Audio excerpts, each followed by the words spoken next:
और हम नवरात्रों में फेमिनिन एनर्जी, हमारी सुप्रामेंटल जो क्वालिटीज हैं उसको आगे बढ़ाने की कोशिश कर रहे हैं। ध्यान के माध्यम से लगातार प्रैक्टिस करने से हमें ये तो पता लग गया है कि हम स्थूल शरीर नहीं है। तो स्थूल शरीर नहीं है तो फिर हम अपने प्राणमय शरीर के ऊपर अपना ध्यान करते हैं, सांसों के साथ आते हैं, जाते हैं, और प्राणमय शरीर के बाद जो मन शरीर है, जो कारण शरीर है, उसकी सफाई करते हैं। डेली मॉर्निंग में मेडिटेशन करते हुए मन में जो विचार हमने जमा करे, जो हमारी वृत्तियां बनी, जो हमारे संस्कार बने, और जिसकी वजह से हम बार बार इस धरती पर आते हैं। तो आर्किटाइपल वैल्यूज में एक क्वालिटी है जस्टिस, न्याय की देवी, न्यायकर्ता। हम जब कोई भी बात करते हैं, किसी के साथ भी अपना संबंध स्थापित करते हैं, कोई भी काम करते हैं, तो न्याय हर पल हमारे साथ रहता है। और जब तक हमारा मन चेतन एक नहीं हो जाता, हमारा न्याय डिस्क्रिमिनेट यानी कि हम उसमें भेदभाव करते ही करते हैं। जब तक हम आत्मज्ञानी नहीं बन जाते, जब तक हमारे पास एक आत्म स्वरूप हमारा खुद स्थापित नहीं हो जाता, तब तक हम न्यायकर्ता भी सही नहीं बनते हैं। हम भेदभाव करके ही फैसले लेते हैं और भेदभाव करके ही हम अपने कर्म सिद्धांत को जमा करते रहते हैं। तो अब क्या है कि जो आर्कीटाइपल जो हमारी क्वालिटीज हैं, उसमें सत्य के बिल्कुल नजदीक है जस्टिस, न्याय, न्याय करना। अपने आप के साथ हम न्याय करते हैं। सबसे बड़ा फैक्टर है अपने आप के साथ न्याय करना। हम कैसे न्याय करें? तो जैसे हम शुरू करते हैं जब मेडिटेशन, तो 5 फिंगर कॉन्सेप्ट से शुरू करते हैं। तो 5 फिंगर कॉन्सेप्ट हम बहुत पहले से ही जानते हैं कि 5 फिंगर कॉन्सेप्ट हमारा क्या है। तो ये जो नवरात्रि है, इसमें हमें अपने भीतर के 5 फिंगर कॉन्सेप्ट को ध्यान में रख के हमें अपने जस्टिस को, जस्टिस न्याय, हम किस प्रकार से न्याय करें, ये हमें खुद फैसला करना है। तो 5 फिंगर में सबसे पहली जो फिंगर है वो है हमारी फिजिकल बॉडी, फिजिकल। तो जो पहली फिजिकल बॉडी है, हम उसको क्या बोलते हैं कि पहला स्थूल शरीर माता पिता अनुसारणी, माता पिता के अनुसार हम इस धरती पर स्थूल शरीर की बनावट के रूप में यहाँ इस स्वरूप में इस धरती पर आते हैं। अब हम फिजिकल बॉडी को देख के फैसला नहीं कर सकते, न्याय नहीं कर सकते कि व्यक्ति कैसा है, कैसा नहीं है। ये सिर्फ फिजिकल बॉडी माता पिता कर्म अनुसारणी नहीं है, ये सिर्फ माता पिता शरीर अनुसारणी। फिर दूसरा आता है जो मन है, स्थूल शरीर, मन शरीर। मन शरीर क्या है कि हमें कहाँ से मिलता है मन? मन है ही कहाँ? तो मन का फैसला हमें, अब हम बहुत बार सुन चुके हैं कि मन अंदर नहीं रहता, मन बाहर होता है। हमारा बिहेवियर दूसरों को देख के, मन के अंदर जो 10 इंद्रियां हैं उनकी ग्रास्पिंग होती है। हम आंखों से समाज को देखते हैं, कानों से समाज को सुनते हैं, उसके बाद हम बोलते हैं, हमारी जो कर्म इंद्रियां हैं, जो ज्ञान इंद्रियां हैं, उन सब से हम जो भी कुछ बटोर के लेके आते हैं वो हमारा मनस बन जाता है, और वही हमारी बुद्धि स्मृति बन जाती है, वृत्तियां बन जाती हैं। और फिर न्याय, फिर जस्टिस हम देने लगते हैं समाज के अनुसार। देखो वो जात अच्छी है, वो पात अच्छी है, वो जात अच्छी नहीं है, वो पात अच्छी नहीं है। हम न्यायकर्ता बन जाते हैं। जैसे जैसे हम मन के अपने उस सॉफ्टवेयर को बढ़ाने लगते हैं समाज के अनुसार, तो मन समाज अनुसारणी। हम दूसरे देश में जाएंगे तो वहां के कानून को फॉलो करेंगे, यहाँ रहेंगे तो हम उस कानून को law of oneness, law of attraction, law of judgement, ऐसे बहुत सारे लॉ है। Law of non interference, law of non violence, law of love, law of abundance, कितने सारे लॉ हैं जो इस धरती पे हम जानते ही नहीं कि कितने बड़े बड़े लॉ हैं। यहाँ पर कानून है, जस्टिस है, जहाँ पर हम खुद बैठते हैं। हमें पता नहीं लगता कि हम क्यों इस धरती पर आए, हमारा इस घर में जन्म क्यों हुआ, मैं इसी फैमिली के मेंबर्स के साथ क्यों आया। ये सारा हमारा जस्टिस के पीछे का जो जस्टिस आगे बैठे और पर्दे के पीछे हमारे ही जो हमने कर्म किए हैं उसी का कानून चलता है कि तुम्हारा ये आकाशिक रिकॉर्ड है, तुम जब नीचे आओगे तो तुम इस फैमिली में आओगे, तुम्हारा कर्म सिद्धांत, क्योंकि जस्टिस तुम अपने आप से करते हो। तो जब हमारा मन डेवलप होने लगता है समाज को देख के, तो हम द्वंद्व में आ जाते हैं, डिस्क्रिमिनेशन करते हैं,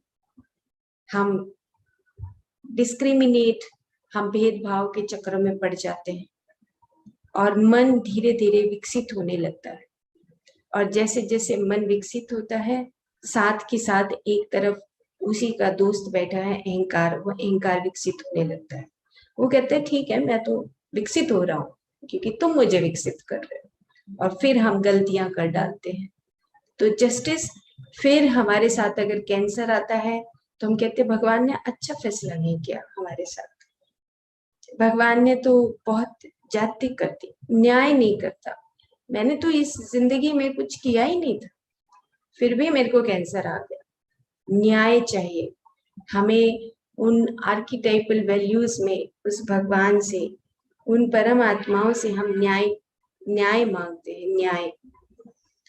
लेकिन न्याय वो करने वाले नहीं है, वो तो सिर्फ ऑब्जर्वर है। ऑल परमात्माएं, all god goddesses are the observer. वो तो सिर्फ देखते हैं, मुस्कुराते हैं। और जस्टिस, वो बताना चाहते हैं कि ये जस्टिस खुद ही तुमने बनाना है और खुद ही तुमने अपने आप को मिटाना है। इसीलिए जो ये कर्म सिद्धांत है, इसका कर्म सिद्धांत में जो मन है और मन के साथ हमारा अहंकार है, वृत्तियां हैं, संस्कार हैं, ये सब चीजें हमारी जस्टिस में शामिल होती हैं। जस्टिस सामने बैठा है और पीछे रिकॉर्ड चलता है, हमारा आकाशिक रिकॉर्ड का पिक्चर चलता है। उस आकाशिक रिकॉर्ड में, पिक्चर में ये बताया जाता है कि तुमने पास्ट लाइफ में क्या किया था। चलो भाई, तुमने अगर 5 हत्याएं करी हैं तो इस बार तुम्हारा ये बदला तुम्हें मिलेगा। लेकिन 5 हत्याएं तो किसी को पता ही नहीं है, वो पकड़ में ही नहीं आया, वो उस पास्ट लाइफ में जेल में ही नहीं गया। तो अब इस लाइफ में क्या होगा? इस लाइफ में जस्टिस होगा। जस्टिस, जैसा हमने किया, as you sow shall you reap. जैसा तुमने बोया है वैसा ही हम काटते हैं, जस्टिस। तो अब क्या है कि जो हमारी आर्किटाइपल जो वैल्यूज हैं उसमें जो जस्टिस है, उस जस्टिस को हमें समझना होगा कि हम जब अपना मुंह खोलें, हम अपने विचारों से जो भी कुछ सोचें, जब हम समाज को देखें, तो क्या हम सच में उस जस्टिस, उस न्याय के हिसाब से अपनी बातों को हम रखते हैं या नहीं रखते हैं, भेदभाव करते हैं नहीं करते हैं। Justice to develop the supramental qualities, supramental abilities within us, हमारे अंदर वो क्वालिटी जो न्याय की क्वालिटी है वो डेवलप करना।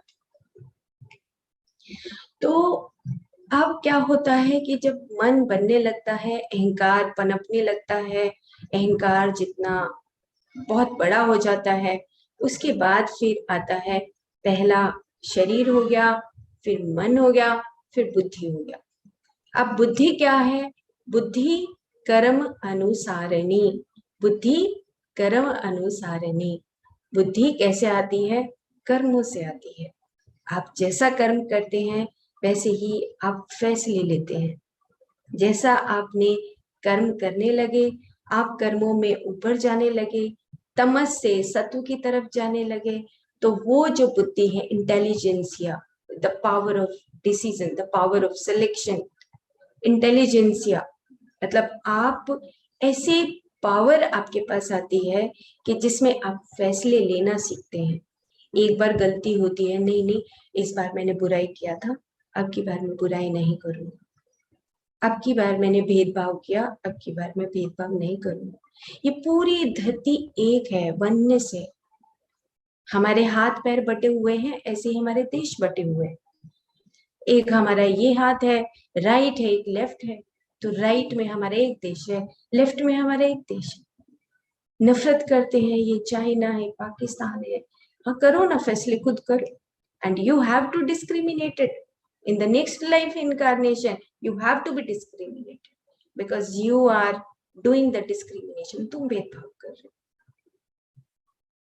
अगर मेरा एक पैर गल जाएगा तो क्या होगा? मुझे अपने पैर के साथ जो कनेक्शन है, I want to be cure, मैं उसको ठीक करना चाहूंगा। पड़ा रहने दो उस देश को जैसा है, पड़ा रहने दो जैसा है। मेरी आंख अगर एक खराब होती है, मेरा कान खराब होता है, तो हम क्या करते हैं? हम ट्राई करते हैं ठीक करने की, और अगर नहीं होता तो काट के फेंक देते हैं अपने ही शरीर से। सेम इसी तरीके से क्यों हुआ ऐसा? क्योंकि मैंने कहीं ऐसे रॉन्ग कर्मास क्रिएट किए जिसकी वजह से मुझे जस्टिस मिल रहा है। मेरी एक उंगली चली गई, मेरा पैर चला गया, कान चला गया, गला चला गया। थायराइड में कितना गले का कैंसर है। बट ये जो जस्टिस है, ये हमारा खुद के कर्मों का खुद के साथ ही जस्टिस है। अब जैसे जैसे हम ये चीजें सीखते हैं तो हमारी बुद्धि कर्म अनुसारिणी, हमारी बुद्धि विकसित होने लगती है। बुद्धि विकसित होने लगती है। तो कॉजल बॉडी के बाद हमारा है ब्लिस बॉडी, सुप्रामेंटल एबिलिटीज को डेवलप करना।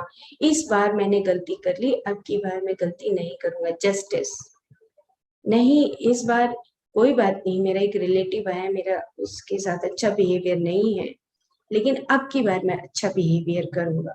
Justice, you are doing justice with yourself, अपने आप के साथ न्याय करते हैं। और परमात्माएं सोचे कि हम प्रेयर करें और भगवान कहे कि अच्छा भगवान, मैंने पिछले बार 10 मर्डर करे थे, इस बार तू माफ कर दे। नेवर, कभी नहीं होगा, वो होता ही नहीं कभी। क्यों? क्योंकि जो बीज हमने बो दिया उसको हमने ही काटना है, उसको हमें ही काटना है। वो तो एक सारथी की भांति भगवान कृष्ण सिर्फ बता रहे हैं कि तुम ऐसा करो, ऐसे धर्म की स्थापना हो सकती है। एक राम की भांति वो बता सकते हैं कि तुम ऐसा करो। वो एक ऑब्जर्वर है, जो गॉडेसेस है वो एक ऑब्जर्वर के रूप में हमें देखते हैं। वो कहते हैं कि जैसा तुमने किया था ऐसा ही तुम्हें अपने उस बीज को तुम्हें ही नष्ट करना है। जस्टिस, क्योंकि वो जस्टिस नहीं करते, जस्टिस हमारा हमारे साथ ही होता है। वो तो सिर्फ एक ऑब्जर्वर की भांति देखते हैं। तो हम क्या मांगते हैं उनसे? गॉडेसेस से मांगते हैं कि तुम हमारे भीतर ऐसे जस्टिस और सत्य, ट्रूथ को भर दो जिससे हम कभी फिर से गलतियां ना करें। जस्टिस, न्याय, ये न्याय है। मुंह खोलते हैं, अरे वो तो ऐसा सामान है, चाइना से आया है, अपना मुंह गंदा करते हैं हम। देखो ना कितनी सारी चीजों को हम यूज करते हैं, एक एक चीजों को, हम इस कपड़े को, ताना बाना को, धागे को, किसी न किसी चीज को हम डेली रोज नई नई टेक्नोलॉजीज में हम यूज करते हैं। Don't say like this. ये पूरी धरती एक है, पूरा कुटुंब है ये कुटुंब, जैसे पूरे बॉडी है, ट्रिलियन ऑफ सेल्स से हमारे न्यूरॉन्स और सेल्स और ये सब मिलके बनी है पूरी बॉडी। सेम इसी तरीके से पूरी धरती ऐसे ही मिलके बनी। मुंह खोलते हैं कि वो ऑर्गेनाइजेशन गंदी है, वो ऑर्गेनाइजेशन अच्छी है, उसने ऐसा नहीं किया। क्यों खोलते हैं? फिर जस्टिस, मन के अनुसार हम न्याय कर डालते हैं, ना कि बुद्धि, सुप्रामेंटल बॉडी का डेवलपमेंट ही नहीं, खत्म कर दिया। तो जब हम खत्म कर देते हैं तो फिर हमारा जो न्याय है वो भी अधूरा हो जाता है। और फिर हम चाहते क्या है? भगवान हमारे साथ न्याय करे।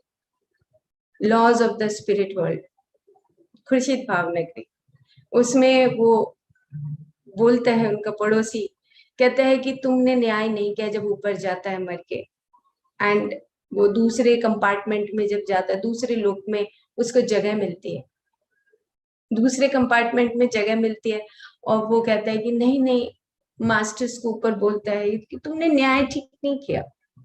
क्यों? क्योंकि मैं तो रोज सुबह चाय पिलाता था लोगों को। तो चाय पिलाते थे तो तुम अंदर से ये भी तो सोचते थे कि मुझे फायदा होने वाला है चाय से। तो चाय से फायदा होने वाला है तो तुम सेकंड कंपार्टमेंट में जाओगे। निर्गुण स्थिति में तुमने चाय नहीं पिलाई किसी। द डिसीजन, ऐसा डिसीजन लेना कि जिससे हम नाप तोल में घुस जाएं, अपने मनस के अनुसार फैसले लेना, और अपनी बुद्धि कर्म अनुसार नहीं, बुद्धि के अनुसार जब हमारी बुद्धि विकसित होने लगती है, हायर मेंटल एबिलिटीज में जब हम जाते हैं तो हमारे फैसले बदल जाते हैं। हम एक सारथी की भांति फैसला करते हैं। नहीं अर्जुन, वो बोलते हैं कि कौरव और पांडव ये सब एक है, अपने अपने कर्म सिद्धांत के अनुसार एक अधर्म में और धर्म में खड़ा हुआ है। कृष्ण भगवान बोलते हैं कि तुम्हें फैसला तो तुमने करना है, तुम धर्म की स्थापना करने के लिए यहाँ पर आए हो, लेकिन परमात्माएं सिर्फ बताती हूँ ऑब्जर्वर की भांति कि तुम ये न्याय तो तुम अपने साथ ही कर रहे हो, मैं तो सिर्फ सारथी की भांति तुम्हें देख रहा हूँ। वो सबको दूर से देखते हैं, उनका मैथमेटिक्स बहुत प्लेन है। मैथमेटिक्स तो हम रचने वाले हैं, जस्टिस तो हम करते हैं अपने साथ। वो तो दूर से देखते हैं, एंजल्स देखते हैं, अच्छा मैं तुम्हारी मदद करती हूँ, चलो आते हैं। एंजल्स आती हैं धरती पे मदद करने के लिए। हाँ, क्योंकि मैं बदलना चाहता हूँ, बुद्धि कर्म अनुसार मैं अपने आप की बुद्धि को विकसित करना चाहती हूँ, सुप्रा मेंटल एबिलिटीज को, सुप्रा मेंटल इंटेलिजेंस को, हायर इंटेलिजेंस को बढ़ाना चाहता हूँ। क्यों? क्योंकि मैं तुम्हारे जैसा बनना चाहता हूँ। मेरे अंदर ये क्वालिटी आए कि मैं जस्टिस कर सकूं। घर में भी 5 बच्चे हों, हमारी फैमिली के बच्चे हों, हाँ अब अच्छा फैसला हुआ है, अब ठीक है, ये है गुड डिसीजन लेना, जस्टिस। और उसके बाद फिर हम आत्मा और परमात्मा की सीढ़ी तक पहुंच जाते हैं। बुद्धि के बाद जब हायर मेंटल, जब हमारी एबिलिटीज आने लगती हैं, उसके बाद फिर हम एक निर्गुण स्थिति में फैसला करते हैं। आते हैं नीचे, फिर चले जाते हैं, आते हैं फिर भूल जाते हैं, अहंकार में उलझे रहते हैं। तो जस्टिस हमारी एक बहुत बहुत इंपॉर्टेंट, ट्रूथ और जस्टिस दो एक ऐसी क्वालिटीज हैं, आर्किटाइपल क्वालिटीज हैं जो हमें सीखनी है। गुडनेस बहुत अलग है, लव बहुत अलग है, ब्यूटी बहुत अलग है, वननेस बहुत अलग है, होलनेस बहुत, अबेंडेंस, ये क्वालिटीज से कहीं कहीं सुपर मोस्ट क्वालिटीज हैं ट्रूथ एंड जस्टिस। ये दो क्वालिटीज बहुत इंपॉर्टेंट है जो हमारे भीतर होनी ही चाहिए अगर हम दूसरे वर्ल्ड्स में जाके कल्पना करते हैं कि हम परमात्मा बनकर हम संभाल सके। जैसे अनेकों चिरंजीवी, अनेकों मास्टर्स, जब हम मास्टर्स को कॉल करते हैं तो उनके पास ये एबिलिटीज हैं, उनके पास ये क्वालिटीज हैं और हमारे में से ही गए हैं वो। ऐसा नहीं है कि वो एकदम से वो बन गए, नहीं, हमारे में से ही जर्नी करते करते वो वहां तक पहुंचे हैं, जो उस पूरी टेरिटरी को, हमारे पूरे अर्थ की टेरिटरी को संभाल के रखते हैं, उसके बाद के ऊपर के लोगों को संभाल के रखते हैं। तो इस प्रकार से बहुत सारी पुस्तकें भी हैं। एक पुस्तक जो है उसका नाम है, बहुत बड़े ऑथर हुए हैं, सिंगर हुए हैं, फिलोसोफर हुए हैं, जिनका नाम है टॉरकम सरिडारियन। टॉरकम सरिडारियन की अगर पुस्तकें आप पढ़ोगे तो एजलेस विजडम, और उसके साथ एक उनकी बुक है अनयूजुअल कोड, बहुत सुंदर पुस्तक है, छोटी सी है, पिक्चराइजेशन बहुत है। अनयूजुअल कोड मतलब एक ऐसा न्याय स्थापित करना। तो उसमें वो ज्यादा तो नहीं हम उसको ट्रांसलेट करने वाले हैं, उसका थोड़ा सा मैं पोर्शन बताती हूँ कि एक एनिमल बैठा है गद्दी के ऊपर, न्याय की मूर्ति की कुर्सी है और उसके ऊपर बैठा है, और नीचे वो एक इंसान है जो अपना हाथ ऐसे करके बैठा है।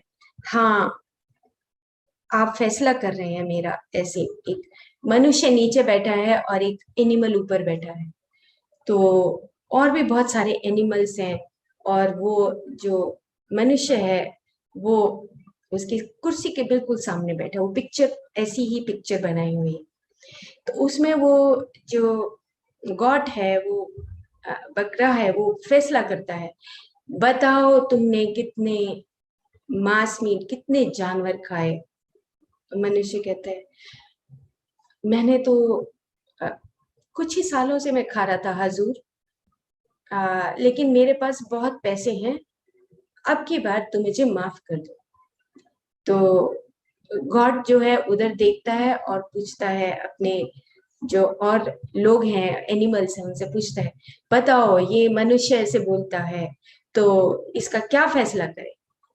तो वो कहते हैं कि हाथ का बदला हाथ, पैसे से बात नहीं बनेगी। तो वो कहते हैं देखो तुम सुन रहे हो ना, वो गॉड उस मनुष्य से पूछता है नहीं हजूर मेरे पास पैसे हैं, मैं और डबल पैसे दे दूंगा आपको, लेकिन इस बार मुझे माफ कर दो, मेरा हाथ मत काटो, मेरे पैर मत काटो।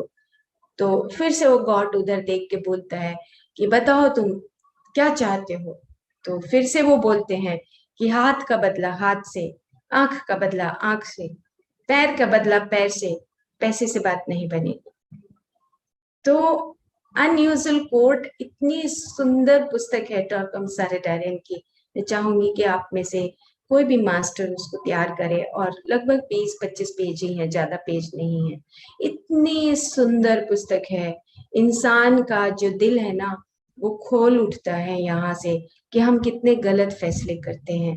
हमारा जो जस्टिस है वो कैसा जस्टिस है कि हम जानवरों को मार के खाते हैं, हम अपने दिमाग से किसी दूसरे को स्ट्रेटेजी में फंसाते रहते हैं, 24 घंटे फंसाते हैं कि चलो अब चालाकी से मैंने अपने दोस्त को टरका दिया, चलो अब चालाकी से मैंने अपने रिश्तेदारों को बेवकूफ बना दिया।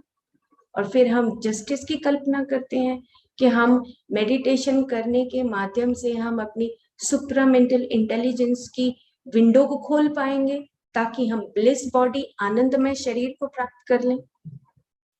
कहीं पर मुंह खोलते हैं कि वो देश खराब है, कहीं पर हम कुछ करते हैं। नहीं, ऐसा नहीं करना है।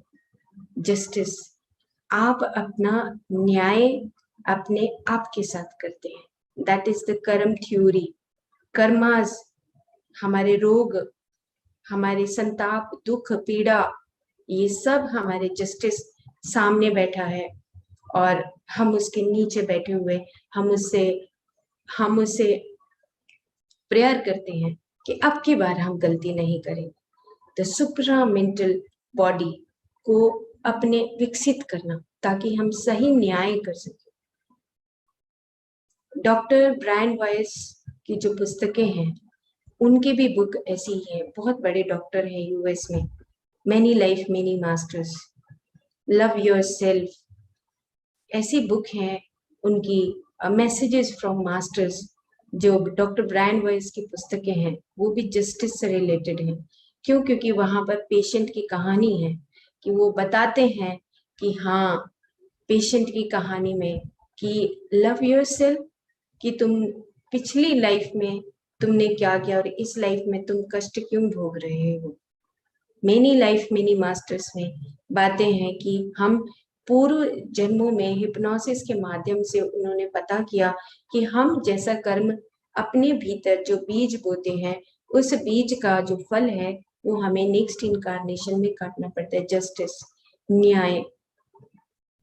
इसी तरीके से लॉ ऑफ कर्मा का जो बुक है, डॉक्टर रॉबर्ट सोबोदा का बुक है, इतना मोटा बुक है, बहुत अच्छा है। एक छोटी सी गलती भी अगर हम करते अपने मुंह से बोलते हैं तो उस गलती का भी हमें आभास होता है in the next life time. ये क्यों आया दर्द, ये क्यों ऐसा बीमारी आया, क्यों मेंटल परेशानी आई, क्यों मैंने इस घर में जन्म लिया। It is all decided by the justice. वो न्याय का जो देवी है वो सामने खड़ा है कि मैं तो सिर्फ एक ऑब्जर्वर की भांति आपको देख रही हूँ, and you are creating your karmas according to your manas, according to your intellect. अगर हमारी बुद्धि विकसित होती है तो हम फैसले सही लेते हैं, और अगर हम उस ईगो में, अहंकार में, जब ये मेरा वेद है, ये मेरा धर्म है, ये मेरी जात है, ये मेरी पढ़ाई है, ये मेरा पद है, क्या है ये सब कुछ।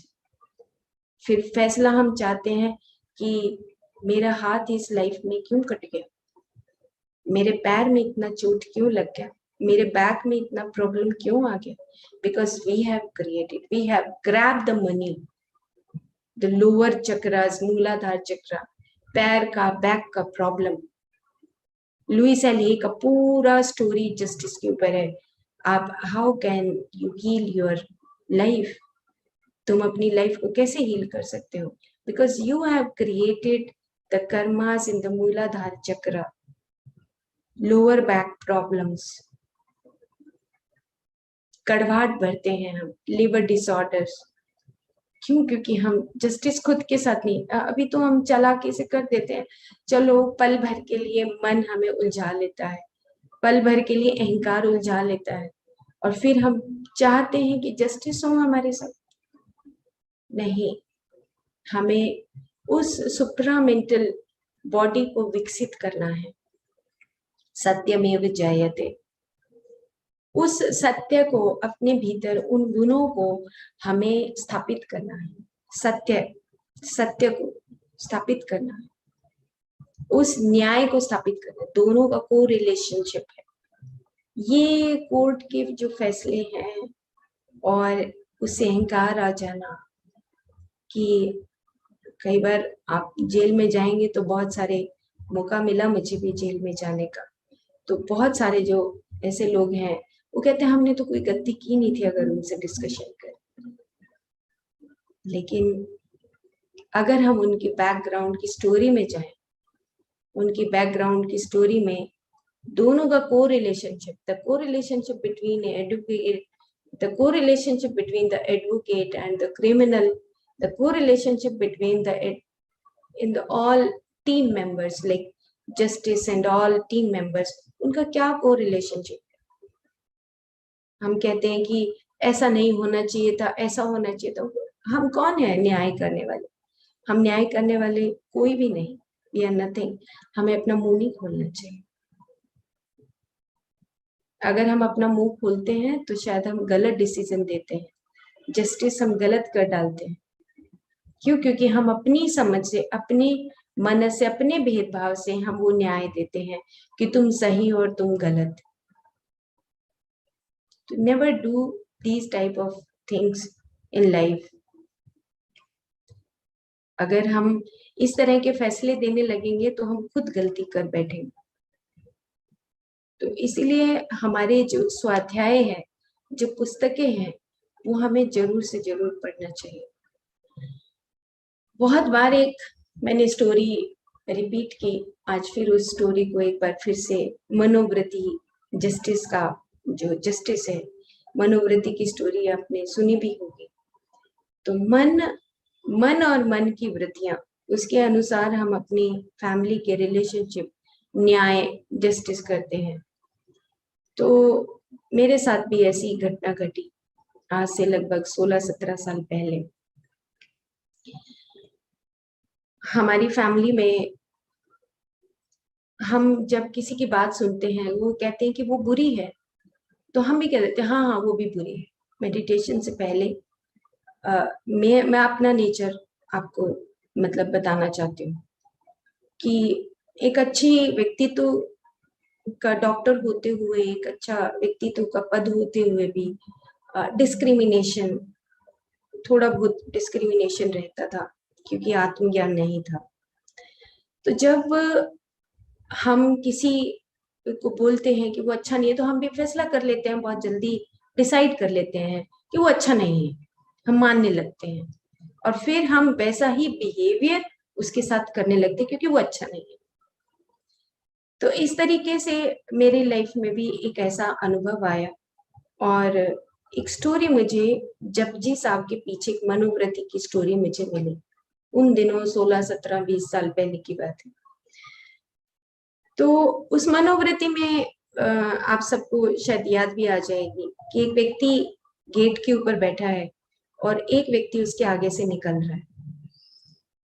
तो वो उसको रोज नमस्ते करता है कि नमस्ते, ऐसे इशारा करके, बात नहीं होती।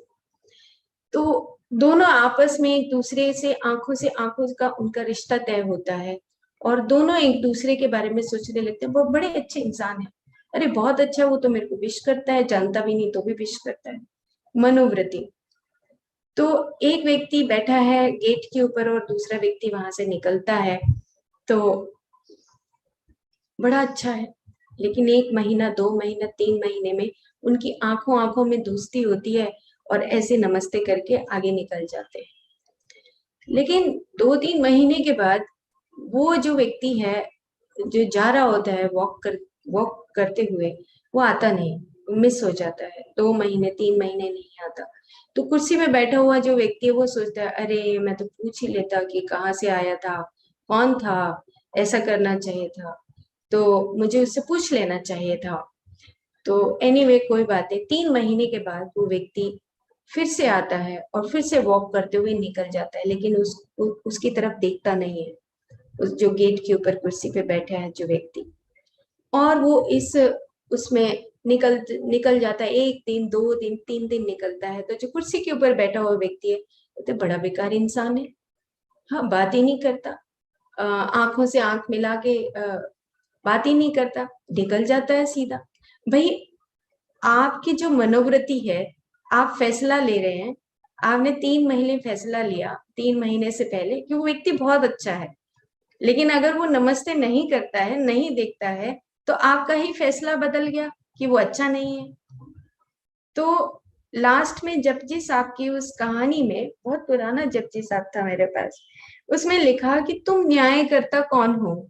तुम मन से, मन की वृत्तियों के अनुसार तुम न्याय करने वाले हो, इसलिए तुम सही न्याय के अधिकारी नहीं हो, तुम गलत फैसला करते हो। तुम 3 महीने पहले कहते हो कि वो व्यक्ति अच्छा है और 3 महीने के बाद कहते हो कि वो अगर नमस्ते नहीं करता तो अच्छा नहीं है। तो तुम्हारा न्याय कैसा है, जस्टिस कैसा है? सेम इसीलिए जब हम अपने आप के साथ बात करते हैं, अपने आप से कोई मुंह खोलते हैं, विचार करते हैं, तो उससे पहले हमें उस जस्टिस को जानना है, सुप्रामेंटल एबिलिटीज को डेवलप करना। तो ये हो गई हमारी जस्टिस, एक हायर एबिलिटी, हायर एबिलिटी, बहुत बड़ा गुण है अगर ये हमारे पास आ जाए, और बहुत बड़ा गुण है। और इसके साथ आज का जो 5वां नवरात्रा है वो है हमारा स्कंद माता। हम शैलपुत्री, ब्रह्मचारिणी, उसके बाद चंद्रघंटा, कुष्मान और उसके बाद स्कंद माता, हमारा द गॉडेस ऑफ मदरहुड। अब जब वो जीवन देने लगती है पौधों को, पशुओं में, पक्षियों में, वो चेतनता भरती है और वो जीवों को स्वरूप देने लगती है, तो उसके बाद वो ही उस स्वरूपिणी में स्थापित होती है, स्कंद माता के रूप में, पेरेंटिंग के रूप में, पेरेंट्स के रूप में, मदरहुड के रूप में स्थापित होने लगती है स्कंद माता। तो जब हम पेरेंटिंग के रूप में स्थापित हो, हम उनसे गुण मांगे, तो हम ये कहें कि तुम अपने जैसे गुण मुझ में भर दो। Parents, the goddess of motherhood, goddess of motherhood. लेकिन आज की अगर हम मदरहुड देखें तो कहीं आसपास मदरहुड फटकता भी नहीं। शुद्धो वसी बुद्धो वसी निरंजनो वसी संसार माया परिवर्जितो वसी, मदालसा का वाक्य।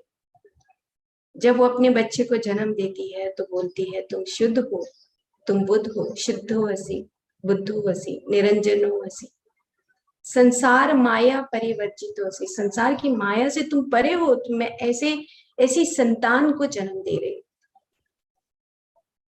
संसार स्वप्नम त्याज्यम मोह निद्राम, कि तुम ये संसार जो एक सपने की भांति है, ये जब मैं तुम्हें जन्म दूं तो तुम उस सब चीजों से मुक्त हो जाओ ताकि तुम्हें सिर्फ और सिर्फ मोक्ष मिले। तो ऐसी मदरहुड हमें पूरी दुनिया को सिखाना है। ये श्लोक, ये लोरी अपने दोनों बच्चे के समय में गाती थी, तो उस वक्त बहुत जुनून था मुझे मदालसा का, मतलब मेरी फेवरेट है मदालसा की। जब ये श्लोक एक लोरी के रूप में गाना कि तुम शुद्ध हो, तुम बुद्ध हो, तो हमारे सराउंडिंग में जो कुछ भी कहें वो मुस्कुराते थे, हंसते थे कि देखो ये चली है शुद्ध बनाने और ऐसे करने, बट उसका इफेक्ट आता है because you are creating the vibrations. ऐसी मदरहुड, ऐसा मदरहुड जिसमें ये पता लग जाए कि 2 बच्चे चाहिए, 3 बच्चे चाहिए, तो 3 साल क्या आफत आ रही है, हम छोड़ सकते हैं सब कुछ।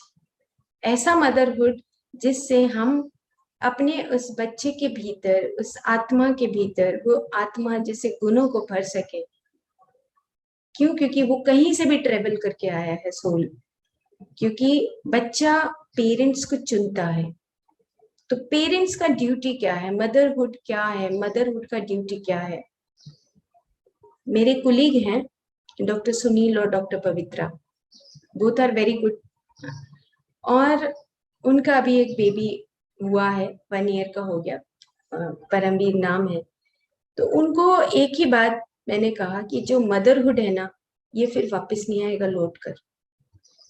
तुम 1 year you just devote yourself as a mother. तुम माँ बनने का जो तुम्हें एक मौका मिला है, मदरहुड का जो एक अभी तुम्हारे पास एक मौका है, उसको तुमने गंवाना नहीं। तुमने उसकी मदरहुड को अपने अंदर देखना है कि मैं एक बच्चे के साथ एक अच्छा रिलेशनशिप कैसे डेवलप कर सकता हूँ।